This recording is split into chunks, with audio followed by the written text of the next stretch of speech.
America. Do you follow the political climate in the U.S.? I have recently become apolitical.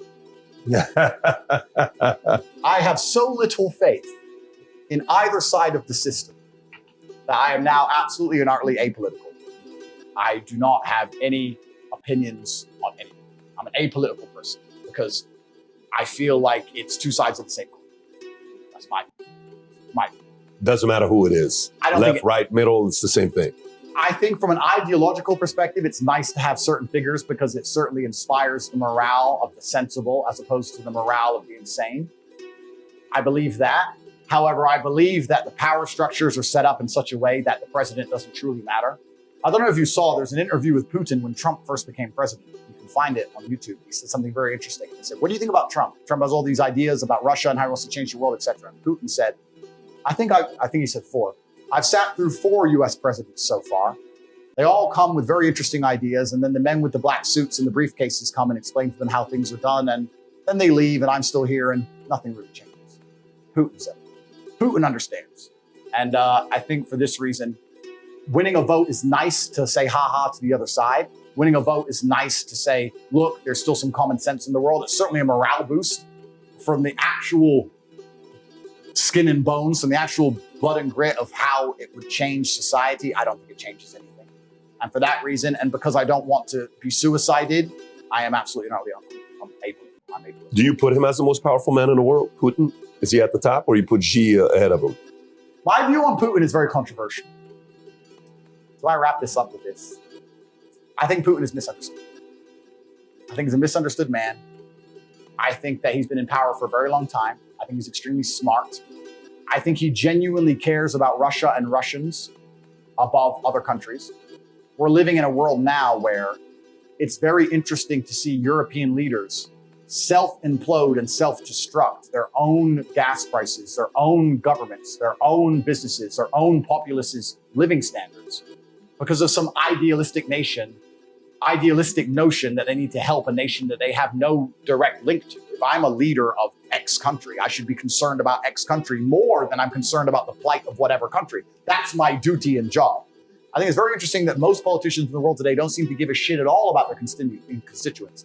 They care about aligning themselves to higher ideologies and self-imploding their own countries and the living standards for this ideology. Yeah. Putin doesn't do that. It's Russia first, Russia. Russians, Russia. Russians, Russian. And for that, I respect him. Most other countries don't do that and won't do that.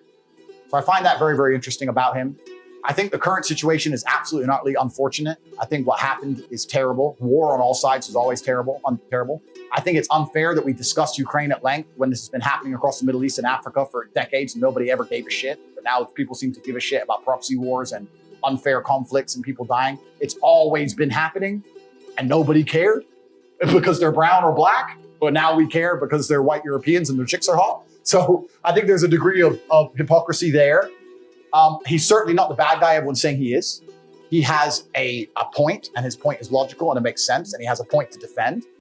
And I think that to a degree, he was forced into make the moves he was made.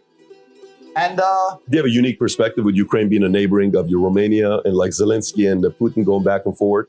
It is unique. Yeah, like there's obviously good and bad on both sides. Nobody is completely innocent, and those are the worst kind of conflicts because when you have a good guy and a bad guy, it's simple, right? But life's never that simple. Guy A has some good points and some bad points. Guy B has some good points and some bad points. Innocents always suffer in the end. People at the top don't even suffer. And it's really unfortunate. War has always been the same. World War II is the same. The generals sit and have dinner after millions have been massacred. It's unfortunate. And this is another thing I talk about, life as a man and status. If you get to become a general, you know, you can participate in the battle, but if you lose, you just surrender and you have to have a stake with the Russians and get to go home. If you're at the bottom, you have to die with an artillery shell. So it's all, once again, about status. It's really unfortunate, but I certainly think that Putin is definitely not a stupid man. And I think the narrative that they point that he's some madman is bullshit. He's not crazy. He's not a madman. He's a very logical actor with points that not many people know or consider or understand why he's doing what he does. But I respect that he believes in Russia and sticks up for Russians. And I think that any leader of any country should do that. I think there was, I'm apolitical now, so I can't remember his name. But there was a recent president of the United States who said America first. And I think that anybody who prioritizes their own populace over the other populations of the world should do exactly that. I think that's their job. I think to do anything else is irresponsible. I think the Russians do it, the Chinese do it, the Indians do it. All the other superpowers to come are going to do that. And as long as you're in charge of a country and you decide to vacate the needs of your own populace to please some crazy ideology, wherever it will be, it makes you non-competitive. And on a long enough time frame, you're going to lose. And that's how empires fall. It would be very interesting if you were to have a sit down with this one president. They said America first. I don't know who you're referencing, but obviously I can't remember his name. I forgot. I know, but if it would happen to be interesting.